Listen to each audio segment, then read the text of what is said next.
Bienvenidos a este directo que estoy grabando el 2 de enero, así que muy feliz año para todos. Ojalá este 2025 sea muy fructífero. Pues nada, vamos a continuar con este directo leyendo El día que Nietzsche lloró de Irving Yalom. Nos quedamos en el capítulo 17, así que vamos a darle. Las enfermeras de la clínica Lawson raras veces hablaban de Müller, el paciente del Dr. Breuer que ocupaba la habitación número 13. Poco tenían que decir de él. Para un personal atareado con exceso de trabajo, Müller era el paciente ideal.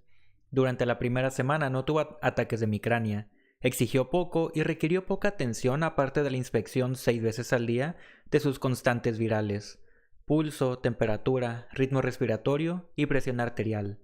Las enfermeras, al igual que Frau Becker, la enfermera del Dr. Breuer, lo consideraban un verdadero caballero. Sin embargo, estaba claro que Nietzsche valoraba su soledad. Nunca iniciaba una conversación. Cuando un miembro del personal u otro paciente le dirigía la palabra, contestaba con amabilidad y laconismo.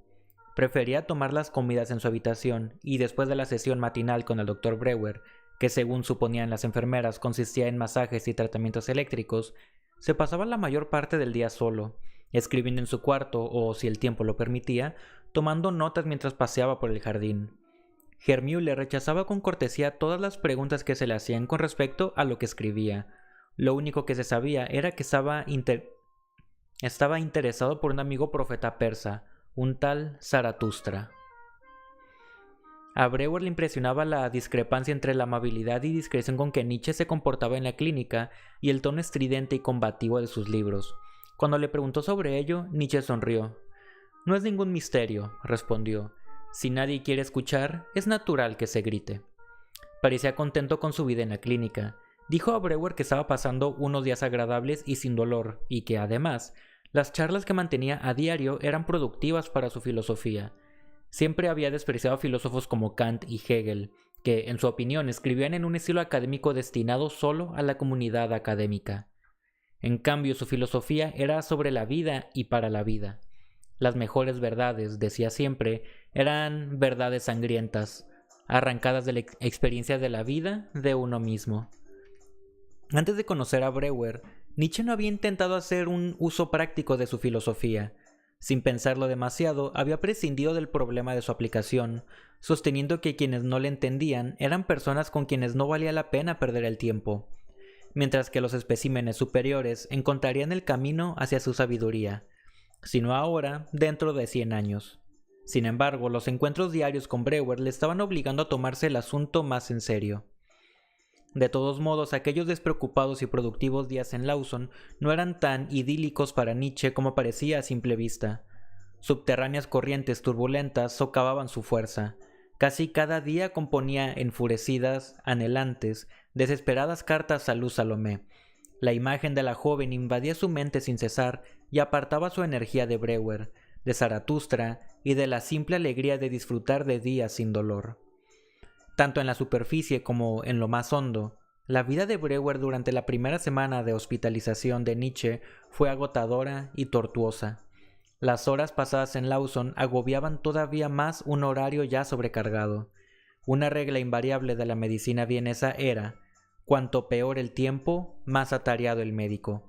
Y hacía semanas que un invierno severo, con cielos grises constantes, ráfagas heladas de viento del norte y un aire húmedo y pesado, mandaba a un paciente tras otro, en procesión interminable, a su consultorio. Las enfermedades típicas de diciembre eran dominantes en su agenda de visitas: bronquitis, neumonía, sinusitis, amigdalitis, otitis, faringitis, enfisemas. Además, siempre había pacientes con enfermedades nerviosas. La primera semana de diciembre llegaron a su consulta 2 nuevos pacientes que sufrían esclerosis múltiple. Breuer aborrecía aquel diagnóstico. No tenía ningún remedio para semejante estado y le aterraba el dilema de informar a sus pacientes acerca del destino que les esperaba: creciente incapacitación y episodios de debilidad, parálisis o ceguera en cualquier momento. También esa primera semana aparecieron 2 nuevas pacientes sin ninguna evidencia de patología orgánica y que padecían histeria. Breuer estaba seguro de ello. Una era una cuarentona que desde hacía 2 años sufría ataques espasmódicos cada vez que se quedaba sola. La otra paciente, una joven de 17 años, sufría un desorden espasmódico en las piernas y solo podía caminar con la ayuda de 2 paraguas a guisa de bastones. A intervalos irregulares tenía momentos de conciencia en que pronunciaba frases extrañas como «déjenme», «váyanse», «no estoy aquí», «no soy yo». Breuer creía que ambas pacientes eran candidatas al remedio coloquial que había utilizado con Ana O, pero por aquel tratamiento había tenido que pagar un elevado y gravoso precio, pues había afectado a su tiempo, a su reputación profesional y a su equilibrio mental y a su matrimonio. Si bien se juraba no volver a utilizarlo, le desmoralizaba recurrir al régimen terapéutico convencional e ineficaz. Concienzudos masajes musculares y estímulos eléctricos, según los consejos todavía no invalidados que Wilhelm Erb prescribía en su difundido manual de terapias eléctricas. Si al menos pudiera remitir a aquellos 2 pacientes a otro médico. ¿Pero a quién? Nadie quería ese tipo de casos. En diciembre de 1882, aparte de él, no había en Viena, ni en toda Europa, nadie que supiera tratar la histeria. Pero Breuer estaba exhausto, no por las exigencias normales de su profesión, sino por el tormento psicológico que él mismo se había impuesto. Las sesiones cuarta, quinta y sexta con Nietzsche habían seguido el plan establecido en la tercera reunión. Nietzsche le presionaba para que afrontara las cuestiones existenciales de su vida, sobre todo las referidas a la carencia de propósito, a su conformismo y falta de libertad y a su temor al envejecimiento y a la muerte. Si Nietzsche busca aumentar mi desasosiego, pensaba Breuer, debe de estar satisfecho de los progresos. Breuer se sentía verdaderamente mal, se sentía todavía más distanciado de Matilde, la angustia lo abrumaba. No podía librarse de la presión que sentía en el tórax. Era como si un torno gigantesco le oprimiera las costillas. Su respiración era agitada. Se obligaba sin cesar a respirar con fuerza, pero, por más que lo intentaba, no podía desprenderse de la tensión que lo constreñía. En los últimos tiempos, los cirujanos habían empezado a practicar la inserción de un tubo torácico con el fin de drenar el fluido pleural del paciente. A veces Breuer se imaginaba insertándose tubos en el pecho y en las axilas para extraer su angustia. Tras varias noches de sueños espantosos y horas de insomnio, acababa tomándose una dosis de cloral mayor aún que la de Nietzsche. No sabía cuánto tiempo podría seguir así. ¿Valía la pena vivir de aquel modo? En varias ocasiones pensó en tomar una sobredosis de Veronal. Varios de sus pacientes habían soportado aquel sufrimiento durante años. Bien, allá ellos. Ellos podían aferrarse a una vida de dolor, carente de significado. Él no. Nietzsche, que se suponía que estaba allí para ayudarlo, le proporcionaba escaso consuelo.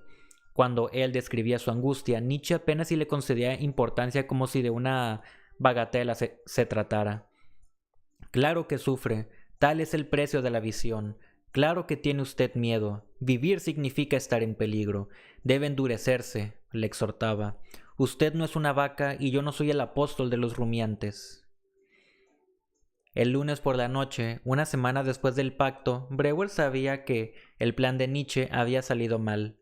Nietzsche había elaborado la teoría de que sus fantasías sobre Berta eran una táctica mental de desviación, una especie de callejón trasero inventado por su mente para no hacer frente a los problemas, mucho más dolorosos, de la existencia, que exigían atención.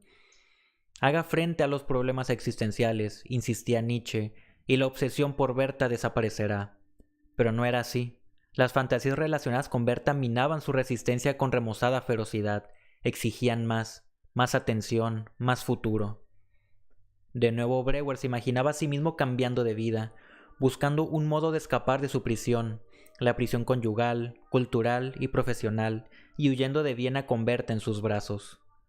Una fantasía específica cobró fuerza. Una noche, al regresar a casa, se encontraba en la calle con un grupo de vecinos y bomberos. Su casa se incendiaba. Él se cubría la cabeza con la chaqueta y, rechazando múltiples brazos que pugnaban por detenerlo, subía hasta su casa para salvar a su familia, pero las llamas y el humo imposibilitaban el rescate. Perdía el conocimiento y era rescatado por los bomberos, que le decían que toda su familia había muerto en medio de las llamas. Matilde, Robert, Berta, Margarete y Johannes. Todo el mundo elogiaba su valiente actitud. Todo el mundo estaba apenado por la trágica pérdida. Él sufría profundamente. Su dolor era inexpresable, pero era libre. Libre para estar con Berta, libre para huir con ella, a Italia, a las Américas, libre para volver a empezar. Ahora bien, ¿daría resultado? ¿No era ella demasiado joven para él? ¿Coincidían de veras sus intereses? ¿Perduraría el amor? No bien surgieran tales preguntas, la imagen volvía a aparecer. De nuevo se veía a sí mismo en la calle, observando cómo las llamas consumían su casa. La fantasía se defendía de las interrupciones. Una vez que empezaba tenía que terminar. A veces, incluso en el breve intervalo que mediaba entre un paciente y otro, Breuer se encontraba delante de la casa en llamas. Si en ese momento Frau Becker entraba en su despacho, él fingía hacer una anotación en la ficha de un paciente y con un ademán le indicaba que lo dejara solo unos instantes. Cuando estaba en casa no podía mirar a Matilde sin sufrir exacerbados sentimientos de culpa por haberla situado en la casa en llamas, de modo que la miraba menos. Pasaba más tiempo en el laboratorio haciendo experimentos con sus palomas y más tardes en el café. Jugaba a las cartas con sus amigos 2 veces por semana, aceptaba a más pacientes y regresaba a casa muy cansado. ¿Y el proyecto de Nietzsche? Ya no luchaba activamente por ayudar a Nietzsche. Se había refugiado en una nueva idea. Quizás ayudara mejor a Nietzsche dejando que Nietzsche lo ayudara a él. A Nietzsche parecía irle muy bien. No abusaba de los medicamentos, dormía profundamente con solo medio gramo de cloral, su apetito era bueno, no tenía dolores gástricos y no había vuelto a tener migraña. Breuer reconocía ya su propia desesperación y su necesidad de ayuda. Había dejado de engañarse a sí mismo, de simular que hablaba con Nietzsche por el bien de Nietzsche, de fingir que las sesiones de medicina coloquial habían sido un estratagema, un ardid inteligente para inducirlo a hablar de su desesperación. Breuer se maravillaba de la seducción del tratamiento. Lo atraía. Fingir que se estaba en tratamiento significaba estar en tratamiento. Era estimulante desahogarse, compartir sus peores secretos, acaparar toda la atención de alguien que, por lo general, le entendía, le aceptaba e incluso parecía perdonarle. Si bien algunas sesiones hacían que se sintiera peor, Breuer, de forma inexplicable, aguardaba deseoso la siguiente. Su confianza en la habilidad y en la sabiduría de Nietzsche aumentó. Su mente ya no albergaba dudas sobre que Nietzsche tuviera la facultad de curarlo. Ojalá encontrase él el camino que conducía a ese poder. ¿Y Nietzsche como persona? ¿Sigue siendo nuestra relación, se preguntaba Breuer, únicamente profesional? Lo cierto es que me conoce mejor, o al menos sabe más de mí que nadie en el mundo. ¿Me cae bien? ¿Y yo a él? ¿Somos amigos? Breuer no estaba seguro con respecto a ninguna de aquellas preguntas y tampoco sabía si de veras le interesaba una persona tan distante como Nietzsche. ¿Podría ser leal? ¿O también yo lo traicionaré algún día? Entonces sucedió algo inesperado. Una mañana, después de la reunión con Nietzsche, Breuer llegó a su consultorio y Frau Becker, tras saludarle como de costumbre, le entregó una lista de 12 pacientes en la que había señalado en rojo cuáles se encontraban ya en la consulta. Asimismo, le entregó un sobre azul en el que reconoció la letra de Luz Salomé. Al abrirlo, Breuer extrajo una tarjeta de bordes dorados. 11 de diciembre de 1882. Estimado doctor Breuer, espero verlo esta tarde. Lu. ¿Lu? A ella no le importaba utilizar su nombre de pila, pensó Breuer, y entonces se percató de que Frau Becker le estaba hablando. La Fräulein rusa ha estado aquí hace 1 hora y ha preguntado por usted, explicó Frau Becker. Tenía el entrecejo fruncido, algo inusual en ella. Me he tomado la libertad de decirle que usted tenía una mañana muy atareada, a lo que ella ha respondido diciendo que volvería a las 5, pero yo le he explicado que por la tarde también estaría muy ocupado. Entonces me ha pedido la dirección del profesor Nietzsche en Viena, pero yo le he contestado que tendría que hablar con usted para conseguirla. ¿He hecho bien? Por supuesto, Frau Becker, como de costumbre. Pero parece usted preocupada. Breuer sabía que Frau Becker no solo tenía ojeriza a Luz Salomé desde su primera visita, sino que la culpaba de todo aquel fastidioso asunto de Nietzsche. La visita diaria a la clínica Lawson causaba tanto desorden en el horario del consultorio que ahora Breuer apenas si tenía tiempo para prestar atención a la enfermera. Para serle sincera, doctor Breuer, Me ha molestado que entrara a la consulta, atestada de pacientes, convencida de que usted, sin cita previa, le estaría esperando y la recibiría antes que a nadie. Y por si esto fuera poco, va y me pide la dirección del profesor. Eso no está bien. Es actuar a sus espaldas y también a espaldas del profesor. Por eso creo que ha hecho usted bien, dijo Brewer en tono consolador. Ha sido discreta, le ha dicho que me pidiera la dirección a mí y ha protegido la intimidad de nuestro paciente. Nadie podría haberlo hecho mejor. Ahora haga pasar a Herr Whitner. Alrededor de las 5:15, Frau Becker anunció la llegada de Fräulein Salomé y al mismo tiempo le recordó que aún había 5 pacientes esperando. ¿A quién hago entrar a continuación? Frau Mayer hace casi 2 horas que espera. Brewer se sintió presionado. Sabía que Luz Salomé quería entrar enseguida. Haga pasar a Frau Mayer, luego veré a Fräulein Salomé. 20 minutos después, cuando Brewer todavía estaba escribiendo observaciones sobre Frau Mayer, Frau Becker hizo pasar a Luz Salomé. Brewer se puso en pie de un salto y besó la mano que le tendió la recién llegada. Desde su último encuentro, la imagen de la rusa se había desvanecido. Ahora, una vez más, quedó impresionado por su belleza. De repente, el consultorio se llenó de luz. Ah, Nadigues Fräulein, es un placer. Ya me había olvidado. ¿Ya me había olvidado, doctor? No, no la había olvidado usted, sino el placer de verla. Pues míreme con más atención esta vez. Le ofrezco este perfil, dijo Luz Salomé volviendo la cabeza con ademán coqueto, primero a la derecha, luego a la izquierda. Y ahora el otro. Me han dicho que ese es mi mejor perfil. ¿Qué opina usted? Pero ahora dígame, ¿ha leído mi nota? Y dígame la verdad, ¿no se ha sentido ofendido por ella? ¿Ofendido? No. Aunque sí mortificado por tener tan poco tiempo que ofrecerle, quizás solo un cuarto de hora. Le señaló un sillón y mientras ella se acomodaba, con gracia, poco a poco, como si tuviera a su disposición todo el tiempo del mundo, Brewer ocupó el sillón contiguo. Ya aviso que la sala de espera está llena. Por desgracia, hoy no tengo un momento libre. Luz Salomé parecía impertérrita. Si bien asintió con actitud comprensiva, siguió dando la impresión de que la sala de espera de Brewer era algo que no tenía nada que ver con ella. Todavía, añadió él, debo visitar a varios pacientes a domicilio, y esta noche tengo que asistir a una reunión de la sociedad médica. Ah, el precio del éxito, estimado profesor. Brewer no quería concluir ahí el asunto. Dígame, mi querida Fräulein, ¿por qué viene de manera tan peligrosa? ¿Por qué no me avisa con antelación para concederle más tiempo? Hay días que no tengo ni un momento, y hay otros que tengo que ausentarme de la ciudad a causa de una consulta. Su viaje a Viena podría haber resultado inútil. ¿Para qué correr ese riesgo? La gente siempre me ha advertido de tales riesgos, y sin embargo, hasta la fecha, nadie me ha defraudado todavía, ni una sola vez. Por ejemplo, fíjese en este momento. Aquí estoy, hablando con usted. Y puede que me quede en Viena unos días y volvamos a vernos mañana. Así que dígame, doctor, ¿por qué debo cambiar un comportamiento que funciona tan bien? Además, soy demasiado impetuosa. No suelo avisar de antemano por escrito porque no hago planes con antelación. Tomo decisiones y las llevo a cabo en el acto. Pero en fin, querido doctor Brewer, prosiguió Lu con serenidad, no era esto a lo que me refería cuando le he preguntado si le había ofendido mi nota. Pensaba que podía haberle ofendido mi informalidad, ya que he firmado con el nombre de pila. Casi todos los vieneses se sienten amenazados o desnudos sin sus títulos formales. Pero yo detesto las distancias innecesarias. Me gustaría que me llamara Lu. Dios mío, qué mujer tan formidable y provocativa, pensó Brewer. A pesar de su incomodidad, no supo cómo protestar sin aliarse con los estirados vieneses. De pronto, pudo apreciar la embarazosa situación en que había puesto a Nietzsche unos días antes.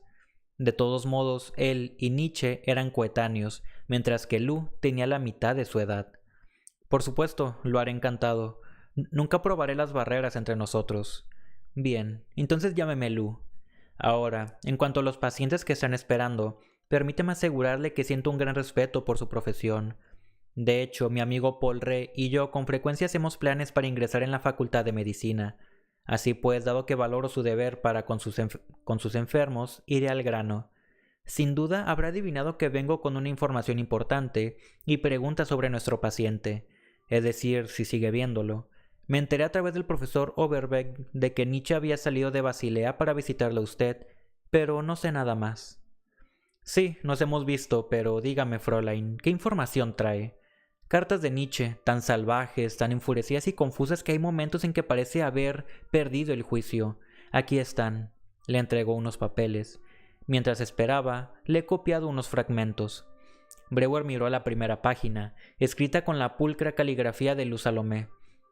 ¡Ay, melancolía! ¿Dónde habrá un océano donde uno pueda ahogarse de verdad? He perdido lo poco que tenía, mi buen hombre, la confianza de unos cuantos y perderé a mi amigo Re. He perdido el año entero por culpa de las terribles torturas que se han apoderado de mí. Uno perdona a los amigos con mayor dificultad que a los enemigos. Aunque había mucho más, Brewer interrumpió bruscamente la lectura. Por más fascinantes que fueran las palabras de Nietzsche, cada línea que leía era una traición a su amigo. Bien, doctor Brewer, ¿qué piensa de estas cartas? Dígame, ¿por qué cree que yo debería verlas? Bien, las recibí todas juntas. Poe las retuvo aunque no tenía derecho a hacerlo. Pero ¿por qué es urgente que yo las vea? Siga leyendo, fíjese en lo que dice Nietzsche. He pensado que un médico debía tener esta información. Menciona el suicidio. Además, muchas cartas son muy deshilachadas. Quizás sus facultades racionales se estén deteriorando. Además, también soy humana y no puedo olvidarme con tanta facilidad de los amargos y dolorosos ataques que me dirige. Voy a ser sincera con usted. Necesito su ayuda. ¿Qué clase de ayuda? Respeto su opinión. Usted es un observador entrenado. ¿Cree usted que soy así? Hojeó las cartas. Escuche estas acusaciones.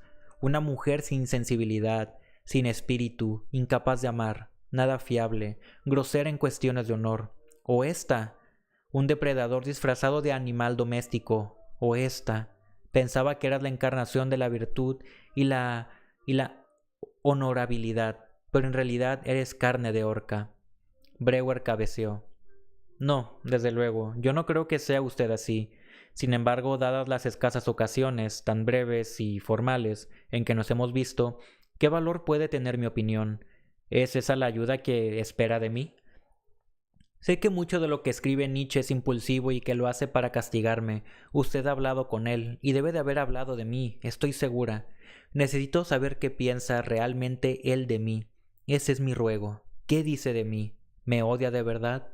¿Me considera un monstruo? Brewer permaneció callado unos instantes, pensando en las implicaciones de las preguntas de Luz Salomé. Pero aquí estoy, prosiguió ella, haciéndole más preguntas, cuando todavía no ha contestado a las anteriores. ¿Logró persuadirlo de que hablara con usted? ¿Lo sigue viendo? ¿Está haciendo algún progreso? ¿Se ha convertido ya en médico de la desesperación? Hizo una pausa, mirando a Brewer a los ojos, en espera de una respuesta. Brewer percibió que aumentaba la presión por todos los frentes, el de ella, el de Nietzsche, el de Matilde, el de los pacientes que esperaban, el de Frau Becker. Sintió ganas de gritar. Respiró con fuerza y respondió: «Gnädiges Fräulein, no sabe cuánto lamento decirle que la única respuesta que puedo darle es ninguna». «¿Ninguna?», exclamó Salomé sorprendida. «Doctor Brewer, no le entiendo. Considera mi posición. Si bien las preguntas que me hace son del todo razonables, no puedo contestar sin violar la intimidad de mi paciente». «¿Eso significa entonces que es su paciente y que lo sigue viendo?» «Lo siento, pero ni siquiera puedo contestar a esa pregunta». «Pero seguro que en mi caso es diferente», replicó indignada. «No soy una desconocida ni una recaudadora de impuestos». Los motivos de quien formula las preguntas carecen de importancia. Lo que tiene importancia es el derecho del paciente a proteger su intimidad. Pero este no es un tipo normal y corriente de atención médica. Todo el proyecto fue idea mía. La responsabilidad es mía por haber traído a Nietzsche con el fin de impedir que se suicidara. Sin duda merezco saber el resultado de mis esfuerzos. Sí, cómo idear un experimento y querer saber el resultado. Exacto, no va a privarme de ello, ¿verdad? Pero, ¿y si al decírselo pongo en peligro el experimento? ¿Cómo podría ocurrir?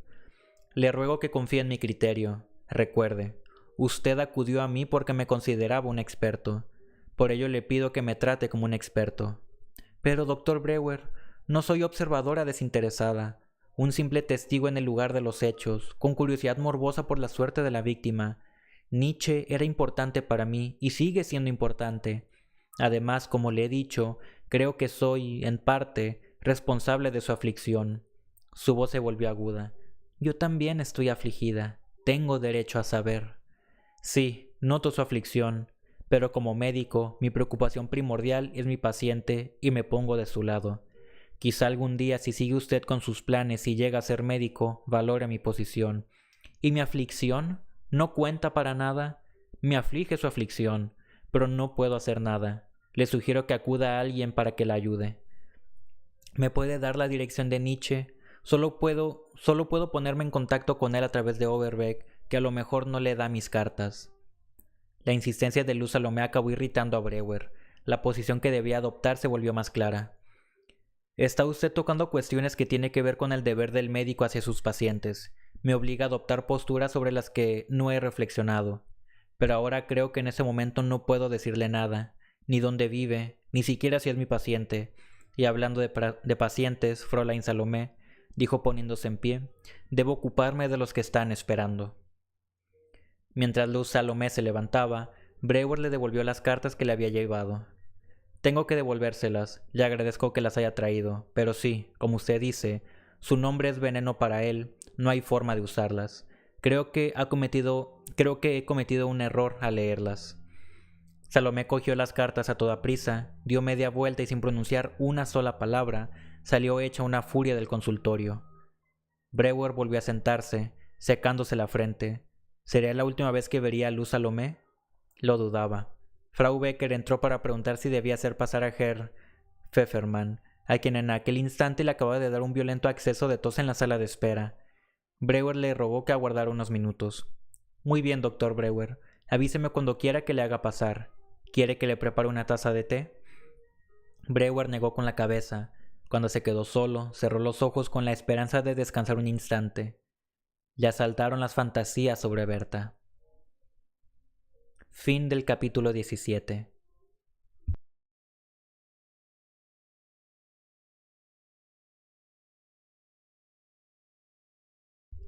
Ahora vamos a leer el capítulo 18. Cuanto más pensaba en la visita de Salomé, más se irritaba. No con ella, hacia ella más bien abrigaba temor, sino con Nietzsche. Mientras le reprendía por preocuparse por Berta, por comer en el dornajo de la lujuria o hurgar en el estercolero de la mente, Nietzsche había estado haciendo exactamente lo mismo con Luz Salomé. No debería haber leído aquellas cartas, pero no había reaccionado a tiempo. ¿Y qué podía hacer ahora con lo que había leído? Nada. No había nada que pudiera compartir con Nietzsche, ni las cartas ni la visita de Luz Salomé. Era extraño que Nietzsche y él compartieran la misma mentira, que se ocultaran mutuamente a Luz Salomé. ¿Afectaría esta ocultación a Nietzsche de la misma manera que a él? ¿Se sentiría perverso, culpable? ¿Habría algún modo de utilizar esa culpa en beneficio de Nietzsche? Despacio, se dijo Brewer el sábado por la mañana, mientras subía por la ancha escalera de mármol hacia la habitación número 13. No hagas movimientos bruscos. Algo importante está ocurriendo. Mira lo mucho que hemos avanzado en una semana. Friedrich, dijo Brewer en cuanto hubo efectuado un breve examen médico. Anoche soñé con usted, y fue un sueño muy extraño. Me encontraba en la cocina de un restaurante. Los sucios cocineros habían derramado aceite por el suelo. Yo resbalaba y se me caía una navaja de afeitar que se colaba por una grieta del suelo. Entonces entraba usted, aunque no se parecía a usted. Iba vestido con uniforme de general, pero yo sabía que era usted. Quería ayudarme a recuperar la navaja. Yo le decía que no, que se hundiera más.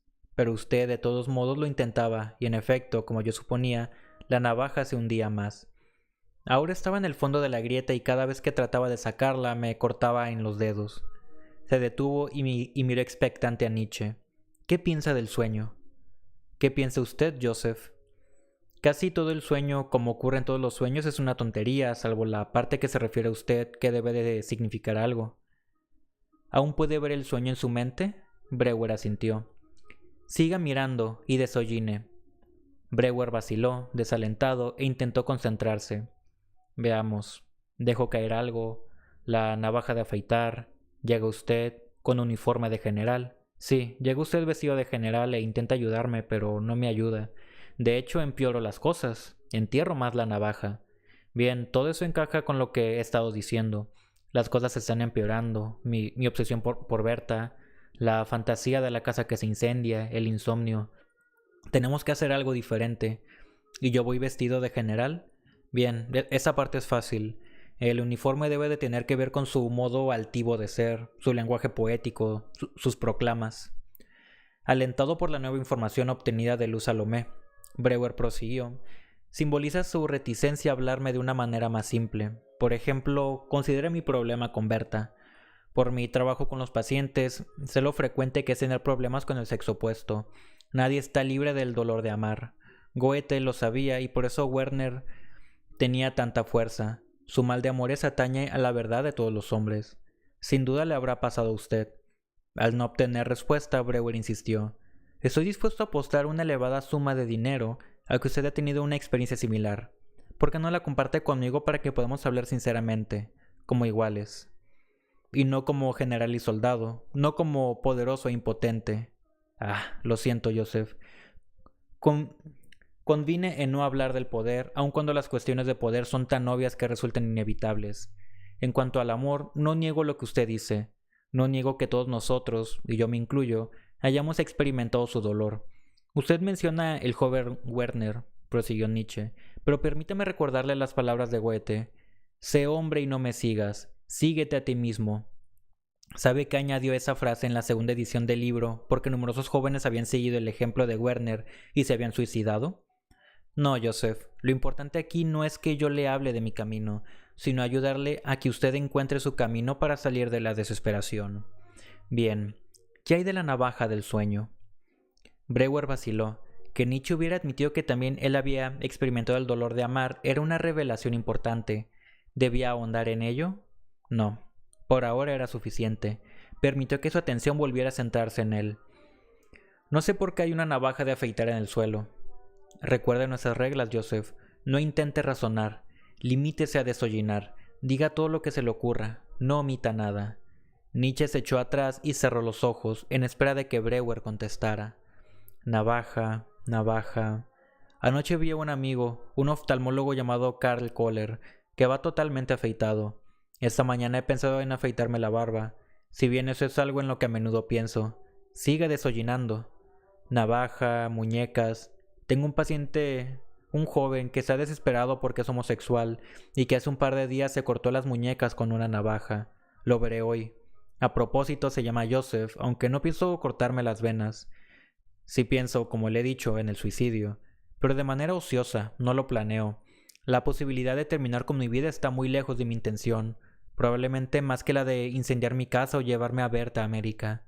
Sin embargo, pienso en el suicidio cada vez más. Todos los que pensamos con seriedad contemplamos la posibilidad del suicidio, apuntó Nietzsche. Es un consuelo que nos ayuda a pasar la noche. Abrió los ojos y se volvió hacia Brewer. Dice usted que debemos hacer algo más para ayudarle. ¿Qué otra cosa debemos hacer? Atacar mi obsesión de manera directa. Me está matando. Consume toda mi vida. No vivo el presente. Estoy viviendo en el pasado o en un futuro que jamás existirá. Pero tarde o temprano su obsesión cederá, Joseph. Es obvio que mi modelo sirve. Está clarísimo que detrás de su obsesión yacen sus temores primordiales en torno a la existencia. También está claro que cuanto más explícitamente hablemos de tales temores, más fuerte se torna su obsesión. ¿No se da cuenta de que su obsesión intenta desviar su atención de esas cuestiones profundas de la vida? Es la única forma que usted conoce de aliviar sus temores. Pero, Friedrich, no estamos en desacuerdo. Su punto de vista me convence y ahora creo que su modelo es eficaz. Pero atacar mi obsesión directamente no es invalidar el modelo. Una vez usted describió mi obsesión como si fuera hongos o cizaña. Estoy de acuerdo, y también estoy de acuerdo en que de haber empezado a cultivar la mente de otro modo hace mucho tiempo, esa obsesión nunca habría arraigado en mí. Pero ahora que está aquí hay que erradicarla, arrancarla de cuajo. El procedimiento que usted sigue es demasiado lento. Nietzsche se movió impaciente en la silla. Era evidente que la crítica de Brewer le había incomodado. ¿Tiene usted alguna sugerencia concreta para erradicarla? Soy prisionero de la obsesión. Nunca me dejará ver cómo escapar. Por eso le pregunto sobre su experiencia del dolor y los métodos a que recurrió para escapar de ella. Pero eso es exactamente lo que yo intentaba hacer la semana pasada cuando le pedí que se mirara de lejos, replicó Nietzsche. Una perspectiva cómica siempre atenúa la tragedia. Si subimos lo suficiente, llegaremos a una altura desde la que la tragedia dejará de ser trágica. Sí. Breuer se sentía cada vez más molesto. Eso en términos intelectuales ya lo sé. Aún así, Friedrich, hablar de una altura desde la que la tragedia deje de ser trágica no me hace sentir mejor. Perdóneme si le parezco impaciente, pero hay un gran abismo entre saber algo intelectualmente y saberlo emocionalmente. Muchas veces, de noche, cuando estoy en la cama y el temor a morirme me impide conciliar el sueño, me recito sin cesar la máxima de Lucrecio: donde yo estoy, la muerte no está; donde está la muerte, no estoy yo. Se trata de algo por completo racional y de una verdad irrefutable.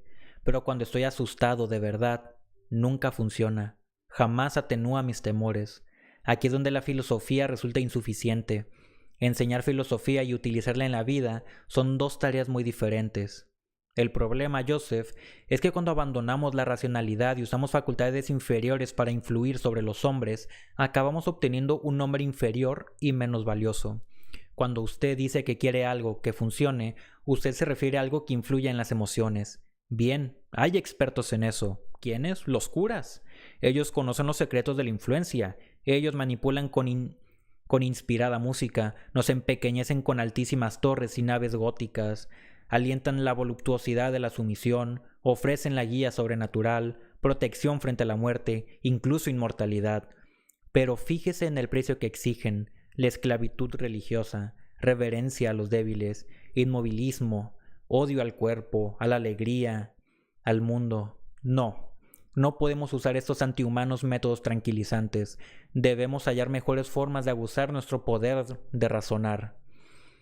El director escénico de mi mente, respondió Breuer, el que decide enviarme imágenes de Berta y de mi casa en llamas, no parece verse afectado por la razón. Pero, Nietzsche agitó los puños, usted tiene que darse cuenta de que ninguna de sus preocupaciones tiene realidad. Su forma de ver a Berta, el halo de atracción y amor que la rodean, no existen. Esos pobres fantasmas no pertenecen al plano de lo real. Todo entendimiento es relativo, al igual que todo conocimiento. Inventamos lo que experimentamos, y podemos destruir lo que hemos inventado. Breuer abrió la boca para quejarse de que aquella era precisamente la clase de exhortación que no tenía sentido, pero Nietzsche no lo dejó hablar. Permítame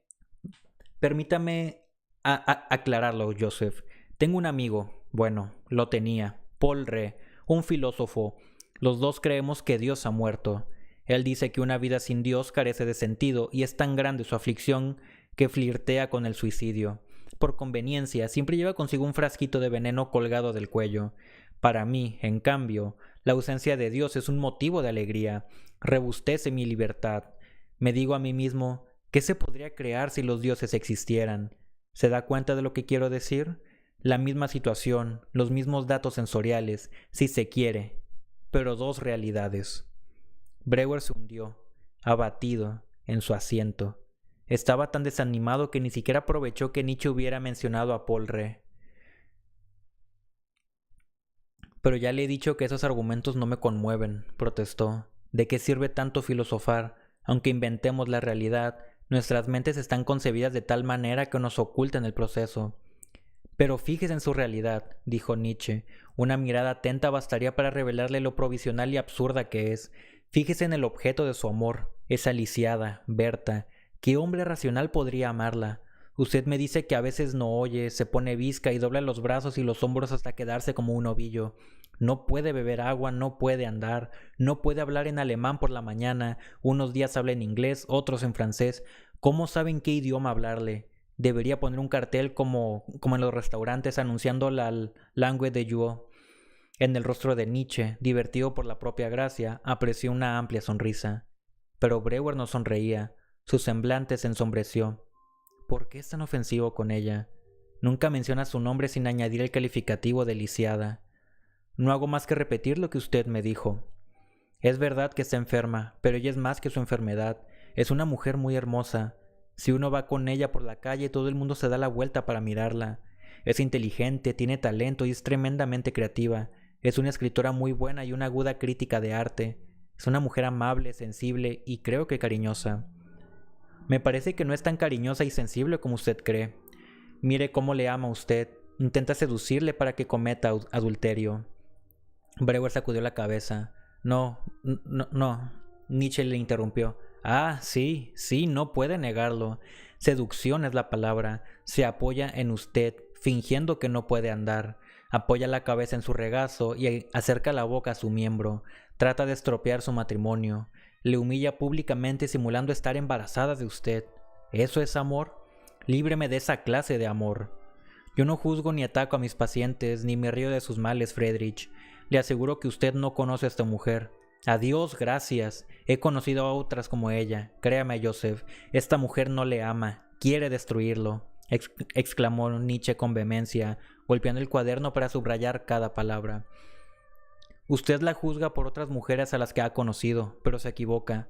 Todos los que la conocen piensan como yo. ¿Qué gana ridiculizándola?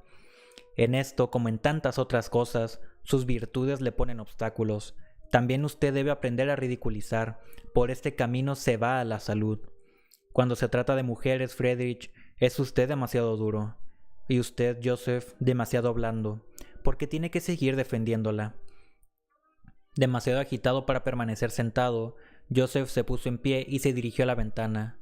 Contempló el jardín donde un hombre con los ojos vendados andaba arrastrando los pies. Con una mano se sujetaba una enfermera, en la otra llevaba un bastón con el que tanteaba el camino. Dé rienda suelta a sus sentimientos, Joseph, no se contenga. Sin dejar de mirar por la ventana, Breuer habló por encima del hombro.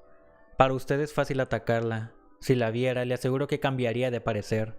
Se arrodillaría ante ella. Es una mujer deslumbrante, una Helena de Troya, la quintesencia de la feminidad. Ya le he dicho que el médico que empezó a tratarla después de mí también se enamoró de ella. Se refiere usted a su siguiente víctima, Friedrich. Breuer se giró para mirar de frente a Nietzsche. ¿Qué está haciendo? Nunca le he visto así. ¿Por qué me presiona tanto? Estoy haciendo exactamente lo que me pidió, buscar otro modo de atacar su obsesión. Creo, Joseph, que parte de su aflicción proviene de un resentimiento escondido. Hay algo en usted, miedo, timidez, que no le permite, expresar su ira. En cambio, se enorgullece de su mansedumbre, convierte la necesidad en virtud, entierra sus sentimientos en lo más hondo, y entonces, al no experimentar ya resentimiento alguno, supone que es un santo. Ya no asume el papel de médico comprensivo, se ha convertido en el personaje que representa y cree que es demasiado bueno para sentir ira. Joseph, un poco de venganza beneficia. Tragarse el resentimiento lleva a la enfermedad. Breuer sacudió la cabeza. No, Friedrich, entender es perdonar. Yo exploré las raíces de cada uno de los síntomas de Berta. No hay maldad en ella. Por el contrario, hay demasiada bondad. Es una hija generosa y sacrificada que enfermó debido a la muerte de su padre. Todos los padres mueren, el suyo, el mío, el de todos. Esa no es una explicación para una enfermedad. Yo amo los actos, no las excusas. El tiempo de las excusas, para Berta, para usted, ha pasado ya. Nietzsche cerró el cuaderno. La sesión había concluido. La reunión siguiente también empezó de forma tormentosa. Breuer había solicitado un ataque directo a su obsesión. Muy bien, dijo Nietzsche, que siempre había querido ser un guerrero. Si lo que quiere es guerra, tendrá guerra. Y durante los 3 días siguientes lanzó una poderosa campaña psicológica, una de las más creativas y de las más extravagantes de la historia médica vienesa. Nietzsche empezó arrancando a Breuer la promesa de que obedecería todas sus instrucciones sin preguntar, sin resistencia. A continuación, le pidió que hiciera una lista de 10 insultos y que imaginara que los dirigía contra Berta. Luego le instó a que imaginara que vivía con Berta y a que visualizara una serie de escenas, que estaba sentado a la mesa del desayuno, frente a ella, y que la veía visquear, con espasmos en piernas y brazos, muda, con tortícolis, presa de las alucinaciones y tartamudeando. Acto seguido, Nietzsche le sugirió imágenes todavía más desagradables: Berta vomitando, sentada en la taza del lavabo, Berta con los dolores del falso parto, pero ninguno de estos experimentos logró acabar con la magia de la imagen de Berta. En la reunión siguiente, Nietzsche intentó abordajes aún más directos. Cada vez que esté solo y empiece a pensar en Berta, grite «¡No!» o «¡Basta!», tan fuerte como le sea posible. Si no está solo, pellízquese cada vez que ella entre en su mente. Durante 2 días, los ambientes que frecuentaba Breuer resonaron con sus gritos de «no» y «basta», y su antebrazo pronto estuvo lleno de cardenales causados por los pellizcos. Una vez, yendo en coche, gritó con tanta fuerza que Fishman tiró de las riendas y se detuvo a la espera de sus instrucciones. En otra ocasión, Frau Becker entró corriendo en el consultorio al oír un resonante no. Pero semejantes recursos no causaban más que efímeras resistencias y la obsesión de Breuer apenas disminuía. Otro día, Nietzsche le enseñó a controlar el pensamiento. Cada 30 minutos, Breuer tenía que anotar en el cuaderno cuántas veces pensaba en Berta y en cada ocasión durante cuánto tiempo. Breuer se sorprendió al comprobar que raras veces pensaba una sola hora sin pensar en ella. Nietzsche calculó que pasaba alrededor de 100 minutos al día con aquella obsesión. Más de 500 horas por año. Eso significaba, dijo, que en los siguientes 20 años Breuer dedicaría más de 600 preciosos días a aquellas mismas tediosas y poco imaginativas fantasías. Breuer gimió ante semejante perspectiva, pero siguió con la obsesión. Después, Nietzsche probó otra estrategia. Ordenó a Breuer que dedicara ciertos periodos establecidos a pensar en Berta, los quisiera o no. ¿Usted insiste en pensar en Berta? Bueno, hágalo. Quiero que piense en ella durante 15 minutos 6 veces al día. Revisemos su horario y espaciemos los 6 periodos a lo largo del día. Dígale a su enfermera que necesite ese tiempo, sin interrupciones, para escribir, para ordenar sus archivos. Si quiere pensar en Berta en otro momento, muy bien. Eso depende de usted.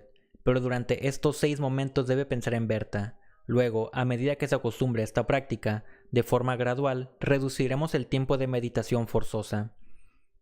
Breuer siguió el horario de Nietzsche, pero sus obsesiones no dejaron de seguir a Berta. Más adelante, Nietzsche le sugirió que llevara consigo una bolsa y metiera en ella 5 kreuzer cada vez que pensara en Berta. Luego donaría aquel dinero a cualquier casa de beneficencia. Breuer vetó el plan. Sabía que no daría resultado porque a él le gustaba hacer obras de caridad, donar dinero. Entonces Nietzsche le sugirió que donara el dinero a la asociación antisemita alemana de Georg von Schönerer. Ni siquiera esto funcionó. Nada funcionaba. Extracto de las notas del Dr. Breuer sobre Herr Müller, 9 al 14 de diciembre de 1882. Ya no hay razón para seguir engañándome. Hay 2 pacientes en nuestras sesiones y de los 2 yo soy el caso más urgente. Es extraño, pero cuanto más lo reconozco ante mí mismo, con más armonía trabajamos Nietzsche y yo juntos. Quizá la información que recibí de Luz Salomé contribuyó a cambiar el modo en que trabajamos. Por supuesto, no le he dicho nada de ella a Nietzsche. Tampoco le hablo de mi conversación en un verdadero paciente. Sin embargo, creo que él presiente todo esto. Tal vez yo, de forma no verbal ni intencionada, se lo comuniqué. ¿Quién sabe? Quizá mediante la voz, el tono o los gestos. Es muy misterioso. Debería hablar de esto con Sig, que está interesado en esos detalles sobre la comunicación. Cuanto más me olvido de tratar de ayudarlo, más empieza él a abrirse a mí. Es importante que ayer me dijera que hubo un tiempo en que Paul Ree fue su amigo, y que él, Nietzsche, también había tenido sus penas de amor, que una vez conoció a una mujer como Berta. Puede que sea mejor para ambos que nos centremos en mi caso y que yo no intente que él se sincere. Además, ahora alude a los métodos que usa para ayudarse a sí mismo, por ejemplo, su cambio de perspectiva, en el que se contempla a sí mismo desde una perspectiva más cómica y distante. Tiene razón, si contemplamos nuestra situación trivial desde la gran maraña de nuestras vidas, desde la vida de toda la raza, desde la evolución de la conciencia, por supuesto que pierde importancia. Pero ¿cómo puedo cambiar mi perspectiva? Sus instrucciones y exhortaciones para que le cambie no funcionan. Tampoco da resultado el que me imagine a mí mismo dando marcha atrás. No puedo apartarme, emocionalmente, del centro de mi situación. No puedo alejarme lo suficiente, y a juzgar por las cartas que le escribió a Luz Salomé, creo que él tampoco puede hacerlo. Nietzsche también pone mucho énfasis en la expresión de la ira. Hoy me ha hecho insultar a Berta de 10 maneras diferentes. Ese es un método que por lo menos puedo entender. Descargar la ira tiene sentido desde un punto de vista psicológico. Hay que descargar el acopio de excitación cortical de forma periódica.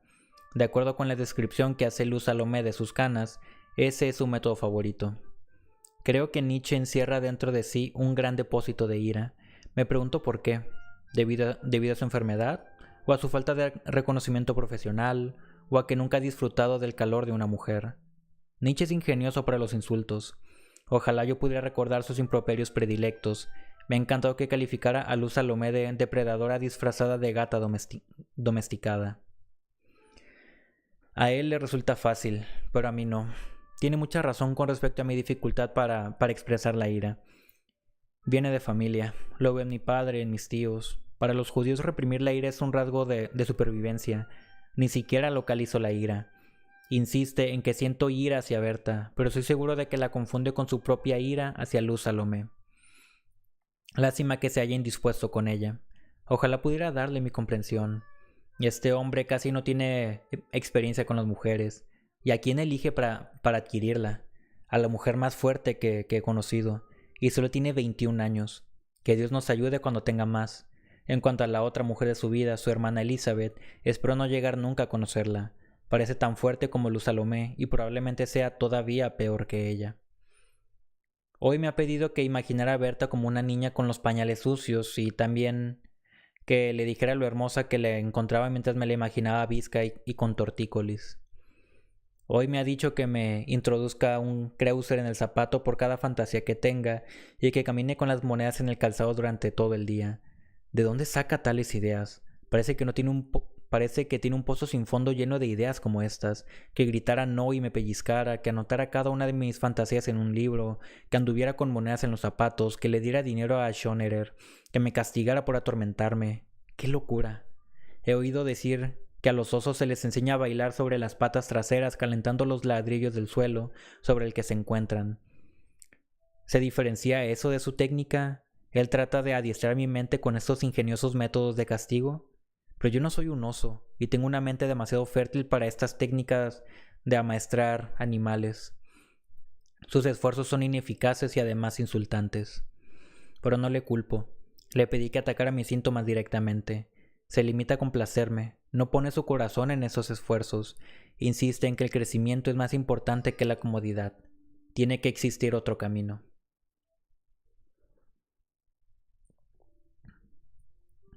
Extracto de las notas de Friedrich Nietzsche sobre el Dr. Breuer, 9 al 14 de diciembre de 1882. El encanto de un sistema. Hoy, por un momento, he sido presa de él. Pensaba que la represión de la ira de Joseph se hallaba detrás de todas sus dificultades, y me he agotado tratando de provocarle. Puede que una prolongada contención de las pasiones acabe alterándolas y mitigándolas. Se presenta a sí mismo como persona buena, no hace ningún daño, salvo a sí mismo y a la naturaleza. Tengo que impedir que sea de los que se consideran buenos solo porque no tiene garras. Creo que antes de que yo pueda confiar en su generosidad, necesita aprender a maldecir. ¿Tanto miedo tiene de que le hieran? ¿Es esta la razón de que no se atreva a ser él mismo? ¿De que solo anhele pequeñas gratificaciones? Y a esto le llama virtud. Su verdadero nombre es cobardía. Es civilizado, amable, tiene buenos modales. Ha domesticado su naturaleza salvaje, trocado el lobo en perro faldero. Y a esto lo llama moderación. Su verdadero nombre es mediocridad. Ahora confía en mí y también cree en mí. Le he dado mi palabra de que me esforzaré por curarlo. Sin embargo, primero el médico, como el sabio, debe curarse a sí mismo. Solo entonces el paciente podrá contemplar con sus propios ojos a un hombre que se cura a sí mismo. Y yo no me he curado a mí mismo. Es más, padezco los mismos males que acosan a Joseph. ¿Acaso con mi silencio hago lo que he jurado no hacer jamás? ¿Esto es traicionar a un amigo? ¿Tendré que hablar de mi aflicción? Él entonces perderá su confianza en mí. ¿No le perjudicará eso? ¿No dirá que como no me he curado a mí mismo, no puedo curarlo a él? ¿O se interesará tanto por mi aflicción que abandonará la tarea de luchar contra la suya propia? ¿Le resultaré más inútil si me callo? ¿O si reconozco que ambos padecemos el mismo mal y que debemos unir nuestras fuerzas para encontrar una solución? Hoy veo cuánto ha cambiado. Menos tortuoso, y ya no trata de engatusarme, ya no intenta fortalecerme demostrando mi debilidad. Ese ataque frontal de sus síntomas que él me ha pedido que lleve a cabo es el peor revolcón en aguas poco profundas que he hecho jamás. Tendría que elevarlo, no rebajarlo, tratarlo como a un niño cuya mente debe ser abofeteada. Cuando se porta mal lo rebaja, y me rebaja a mí también. Si un remedio envilece a quien lo administra, ¿no es posible que eleve al paciente? Tiene que haber un camino mejor. Carta de Friedrich Nietzsche a Luz Salomé. Diciembre de 1882. Mi querida Lu, no me escribas cartas así. ¿Qué tengo yo que ver con esa desdicha? Desearía que te elevaras ante mí para no tener que despreciarte. Pero Lu, ¿qué clase de cartas estás escribiendo? Las colegialas vengativas y lujuriosas escriben de ese modo. ¿Qué tengo yo que ver con tanta lamentación? Compréndeme, quiero que te eleves, no que te reduzcas. ¿Cómo puedo perdonarte si no reconozco en ti ese ser para el que existe la posibilidad del perdón? No, querida Lu, aún estamos muy lejos de perdonar. No me puedo sacar el perdón de la manga cuando la ofensa ha tenido 4 meses para perforarme. Adiós, mi querida Lu, no volveré a verte. Protege tu alma de acciones como esta y haz a los demás, especialmente a mi amigo Re, el bien que no me pudiste hacer a mí. Yo no creé el mundo, aunque ojalá lo hubiera hecho. Entonces podría soportar toda la culpa por el modo en que sucedieron las cosas entre nosotros. Adiós, querida Lu. No he leído tu carta hasta el final porque ya había leído lo suficiente. F.N. Fin del capítulo 18. Bueno, siendo que ya leímos 55 minutos, lo vamos a dejar hasta aquí por el momento y nos estaremos viendo en otro directo para continuar la lectura de El día que Nietzsche lloró de Irving Yalom. Si llegaste hasta aquí, espero que haya disfrutado de la narración. No olvides en dejar tu like y en suscribirte para que no te pierdas las siguientes narraciones, pero sobre todo que si te está gustando la lectura, que consumas la obra original para apoyar a su autor. Muchas gracias y adiós.